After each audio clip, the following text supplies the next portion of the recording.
Sermons of a Buddhist Abbot, Soyen Shaku, translated by D.T. Suzuki. The phenomenal and the supraphenominal, anicca vata sankara, upa devaya tamino upajitva nirujante tasam vupasamo sukho. Transitory, verily, are things subject to law of birth and death. Things are born and doomed to die. Their termination is bliss. Before entering upon an exposition of this stanza, which I have selected for the subject of this morning's discourse, I wish to make a short preliminary remark concerning Buddhism generally. In the study of Buddhism, one important thing which should be borne in mind by scholars is that the religion of Buddha has nothing to do with supernaturalism. Adhering to facts and their plain statements, Buddhists are always reluctant to give themselves away to personal authority or supernatural, which is, in fact, unnatural revelation. Buddhism may therefore appear to some people rather flat, prosaic, and unentertaining, lacking in the fertility and brilliance of imagination, though this is by no means the case, and they call it sometimes a sort of ethical cultural society, and not a religious institution. Now,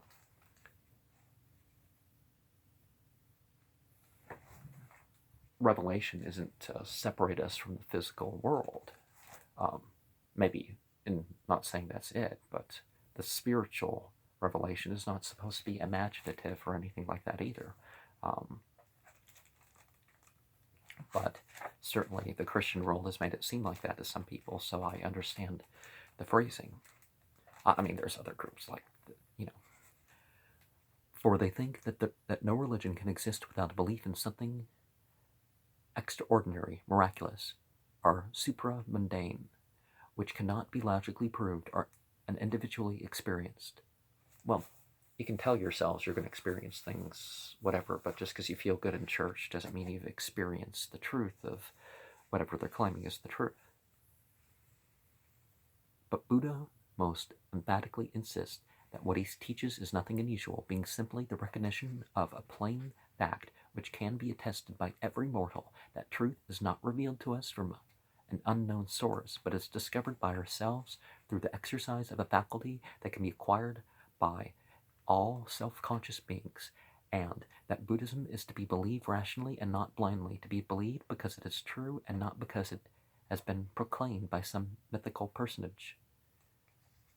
Whatever defects the teaching of Buddha may possess, I consider its rationality and its matter-of-factness as one of its most characteristic and most important features, distinguishing it from many another religion.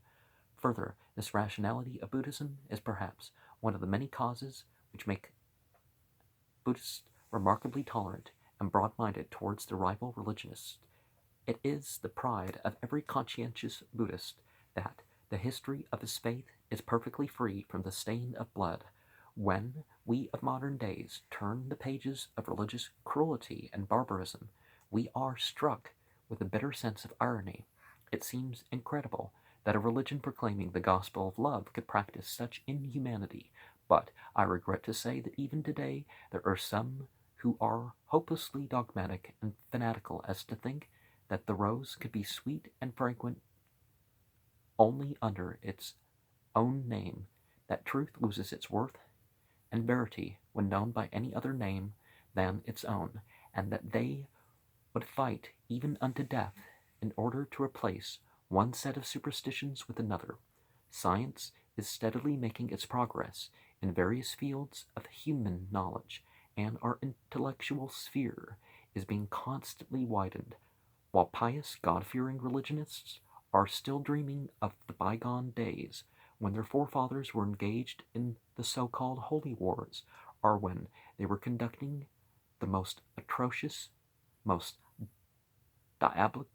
diabolical outrage against humanity called the Inquisition. These facts often make me pause and think of their ultimate significance. wondering how slow man's progress is in things spiritual. However this may be, Buddhism, through its rationality and matter-of-factness, has never been intolerant and narrow-minded. It has always borne in mind that howsoever many avenues there may be to the summit of enlightenment, the position once gained will allow us all, regardless of racial and national variations, to see but one universal light of truth. The highest being is known under its various names and appellations among various peoples on earth, according to their cultures, education, and environment. Humanity being essentially the same everywhere, it will sooner or later come to the knowledge of a supreme moral and spiritual power which governs the universe and whose commands we are compelled under penalty of annihilation to respect and obey.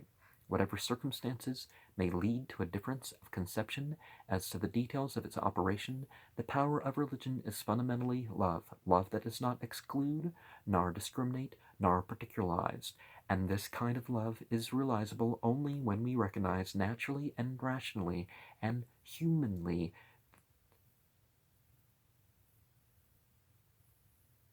the connection to divinity in all existence. I'm altering that there because I don't. And the universality of truth in whatever diverse aspects they may be considered, and by whatever different paths they may be approached.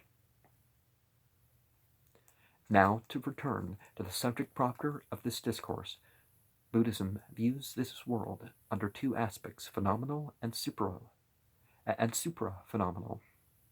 In the phenomenal world, the law of birth and death rules supreme, and here is nothing that will endure forever. Everything that exists under the sun is fleeting. It passes away as rapidly as the swift ships are, as the eagle that swoopeth on the prey. The sun has risen. The sun that has risen will set. The mountain so towering will crumble. The turbulent ocean will be drained, and the earth itself will be shaken from its foundations. That which has been is no more, and that which is changing. And that which is changing fast.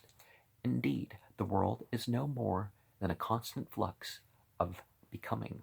Therefore, the Buddha declares, transitory, verily are things subject to the law of birth and death, and things born are doomed to die. Mutability or impermanence is one of the most universal facts of the world, and any who has his eyes wide open will certainly have to recognize it. And this recognition, when logically carried out, will again certainly lead to non-attachment, and non-attachment will in turn bring out in us the desire for immortality. The reason why we cling to worldliness is because we are not thoroughly acquainted with its true character, its superficiality, its vainglory, its elusiveness, its butterfly-like carelessness and capriciousness. All this seems to have a peculiar fascination for the sensuous. They have no time to reflect deeply on the nature of these attractions, for they find themselves hopelessly involved in the whirlpool of vanities before they can at all think of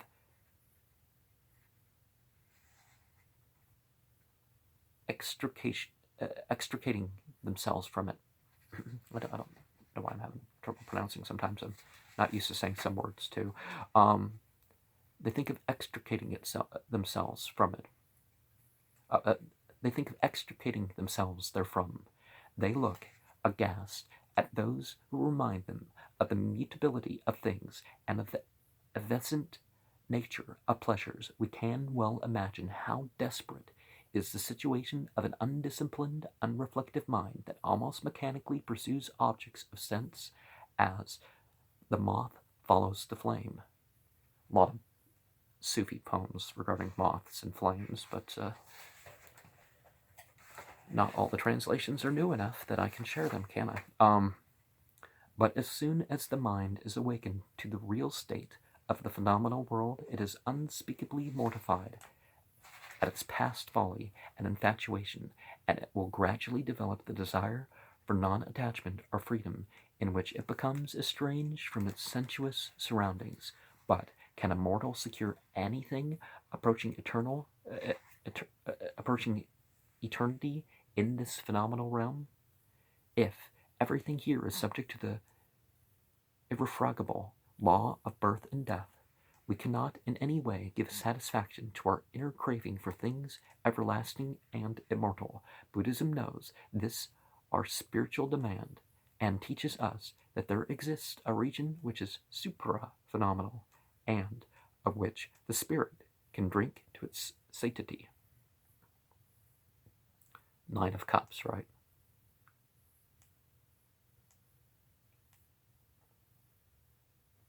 Or is that 10 of Cups? The supra-phenomenal world has no material limitations and therefore is not subject to the law of birth and death, as it is thus transcendent. As it is thus transcendent, it is beyond the reach of pain and pleasure, which is the pendulum that regulates the motive and conduct of the sensuous man. This latter is therefore unable to have even a glimpse of this heavenly region that lies beyond. He only who has freed himself from the shackle of phenomenality is no more affected by its mutability, and he is said to be living on the higher plane of existence. The mountains may be removed from their foundation, and the oceans may be exhausted, but a spiritual man will be above all such material vicissitudes, living a gate of eternal peace. He calmly reviews the course of existence as it comes and disappears. He serenely abides in the realms of supraphenomenality. He sees the lamp of eternity shining through the midst of transiency. He rises from the howling tempest of birth and death. Physically he is, and will be no more, but spiritually he is living forever, unborn and imperishable, because he has founded his kingdom in the Pure Land, where the ways of being and non-being beat no more. Pakistan also means Pure Land, but different type of Pure Land, right? Well, hopes for Pure Land is an ideal thing. There's a couple parts of their constitution that they don't follow. And non-being beat no more.